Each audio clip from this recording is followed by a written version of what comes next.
तो यहाँ पे काफ़ी टाइम हो गया है मैंने स्पाइडरमैन 4 की बात नहीं की है। अब आप लोग सोचेंगे किसकी, टॉम हॉलैंड की, एंड्रू की या फिर टॉबी मैगवायर की। तो यहाँ पे इंटरनेट आपको खुद जवाब देता है। अगर आप लोग इंटरनेट पे स्पाइडरमैन 4 लिख के सर्च करेंगे तो आपको जो आंसर आएगा वो काफ़ी हैरान करने वाला है, जिसमें लिखा रहता है द अमेजिंग स्पाइडरमैन। अब यहाँ पे इंटरनेट खुद बता रहा है कि उसका वही देखने का मन है, यानी कि एंड्रू की मूवी। लेकिन फिलहाल हम लोग आज तीनों की बात करने की कोशिश करेंगे कि कैसे तीनों की प्लानिंग सोनी करने वाला है।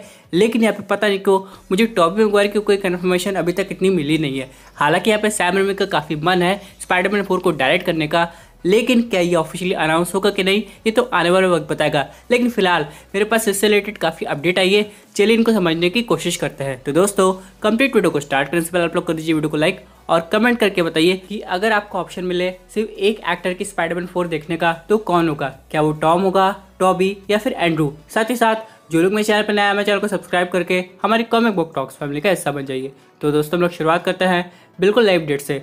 अब सबसे पहले यहाँ पे सैम रेमी काफ़ी इंटरेस्टेड है टॉम हॉलैंड की स्पाइडरमैन 4 को डायरेक्ट करने के लिए, लेकिन ये बात एकदम क्लियर नहीं थी क्योंकि यहाँ पे जो जॉन वॉट्स है, क्योंकि अभी स्पाइडरमैन 3 डायरेक्ट किए हैं, वही वापस आ रहे हैं पार्ट 4 के लिए भी। हालांकि आप लोग को एक बात याद होगी, जॉन वॉट्स फैंटास्टिक 4 भी डायरेक्ट करने वाले थे, लेकिन किसी रीजन की वजह से वो पीछे हट गए हैं। और कहा जा रहा है कि यहाँ पे जॉन क्रेजेंस्की, क्योंकि मिस्टर फैंटास्टिक के रूप हम लोग को दिखाई दिए थे मल्टीवर्स ऑफ मैडनेस में, वही मूवी भी डायरेक्ट करेंगे और वही वापस से मिस्टर फैंटास्टिक भी बनेंगे। लेकिन फिलहाल वो तो कोई और बात हो जाती है। अगर हम लोग यहाँ पे बात करें स्पाइडरमैन 4 की, तो यहाँ पे सबसे इंपॉर्टेंट जो एलिमेंट है वो है उसका नया सिम्बियोट, जो कि अपने वेनम भैया यहाँ पे रख के चले गए हैं। लेकिन यहाँ पे क्या ये स्टोरी उसी टोन में जाएगी? मेरा मतलब ये है कि अगर हम लोग स्पाइडरमैन 3 की बात करेंगे तो जो स्टोरी थी वो काफ़ी गंभीर चली गई थी और यहाँ पे ऑल टुगेदर हमारे पीटर पार्कर की एक नई एंडिंग दिखाई दी थी, या फिर कहे एक नई बिगनिंग, जो की थी उसकी एक नई जर्नी स्पाइडरमैन के रूप में, और जहां वो अपनी कोई भी आइडेंटिटी नहीं रिवील किया था। हालांकि यहाँ पे जब सिम्बियोट आ जाएगा उसकी लाइफ में काफी चेंजेस आएंगे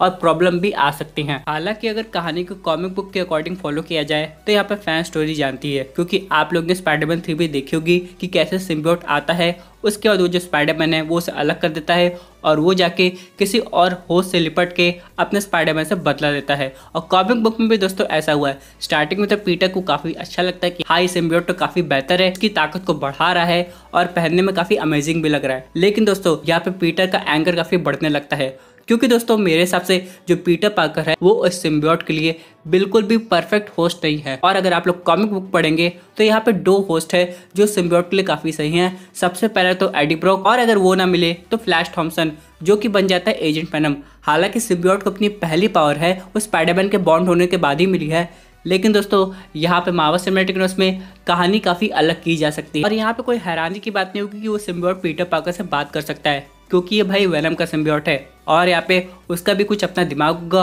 और वो भी पीटर पार्कर के साथ कन्वर्सेशन करेगा। अब जैसे कि आप लोग को याद होगा वेनम का ही सब पार्ट था कार्नेज, और वो कैसे क्लीटस कैसिडी से बात करता था। उसी तरह दोस्तों अगर ये जो वेनम का बच्चा है मार्वल सिनेमैटिक यूनिवर्स में आ गया है तो आराम से पीटर से बात कर सकता है, और यहाँ पे वो पीटर पार्कर को सब कुछ दिखा सकता है जो कि वेनम ने बहुत पहले से देख चुका है। क्योंकि आप लोग तो जानते हैं इन लोग के पास होती है हाइप नॉलेज। लेकिन इन सब के अलावा सबसे इंपॉर्टेंट क्वेश्चन ये है कि अगर पीटर पार्कर मूवी के बीच में ही इस सिम्बियोट को हटा देगा अपने बॉडी से तो इसका अगला होस्ट कौन होगा? क्योंकि अगर हम लोग बात करें फ्लैश थॉम्सन की तो हाँ हम लोग ने उसे मूवी में देखा है और मे बी इस बार वो होस्ट बन जाए। लेकिन दोस्तों यहाँ पे एक और कैरेक्टर है जो कि इस यूनिवर्स से बिलोंग करता है, लेकिन अभी तक दिखाई नहीं दिया है, जो कि है अपना नया एडी ब्रॉक। हालांकि अभी जो एडी ब्रॉक भैया आए थे वो तो टल्ली होके वापस अपने यूनिवर्स में चले गए हैं। लेकिन अगर हम लोग बात करें करंट यूनिवर्स की तो यहाँ पे अपने पीटर भैया को रेंट देने के लिए जॉब को पता करना पड़ेगा, और यहाँ पे जो काम करेगा वो और कोई नहीं बल्कि होगी डेली ब्यूगल। लेकिन यहाँ पे हो सकता है उसका एक कॉम्पिटिटर भी हो जिसका नाम एडी ब्रॉक हो, और यहाँ पे दोनों की स्टोरी काफी सिमिलर चली जा सकती है स्पाइडरमैन 3 की तरह। अब यहाँ पे दोस्तों आप लोग सोच रहे होंगे ये तो बात रही सिर्फ इस यूनिवर्स की, बाकी मल्टीवर्स के एलिमेंट क्या हम लोग को दिखाई देंगे कि नहीं?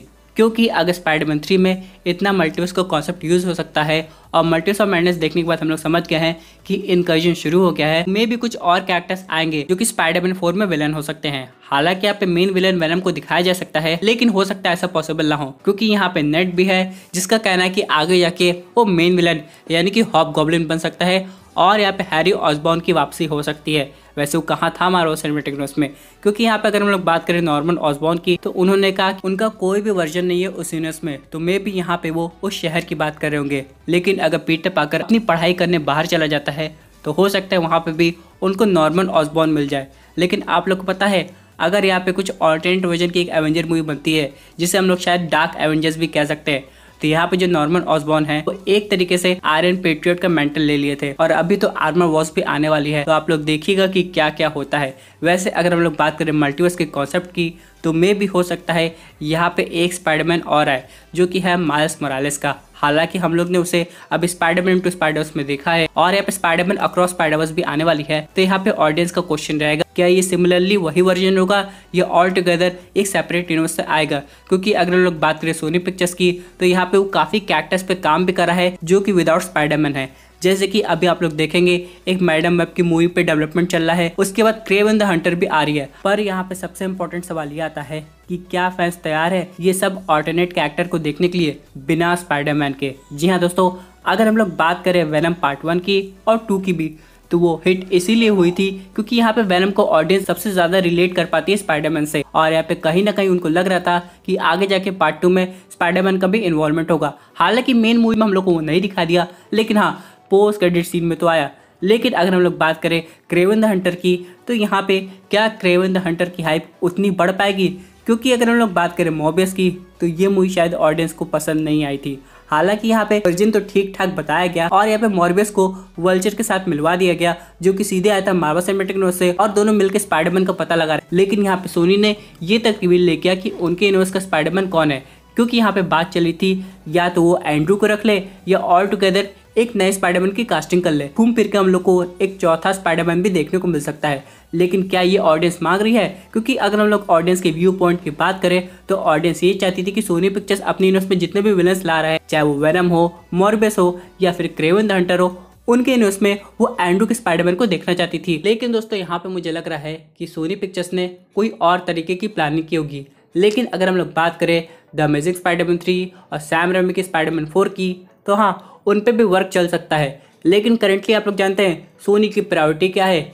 यहाँ पे टॉम हॉलैंड की स्पाइडरमैन 4, और इस पे कहा जा रहा है कि जितने भी कास्ट और क्रू मेंबर्स थे वो वापस आ रहे हैं मल्टीवर्स के अलावा। यानी कि जो विलन्स थे वो तो अपने यूनिवर्स में चले गए हैं, टॉबी और एंड्रू भी चले गए हैं, उनके आने की पॉसिबिलिटी अभी तक क्लियर नहीं हुई है। पर जो बाकी मेंबर्स हैं जैसे कि जेंडे या जेकब, हाँ ये सब तो वापस लौटेंगे ही, और यहाँ पे हम लोग को कुछ नए लोग भी दिखाए जाएंगे।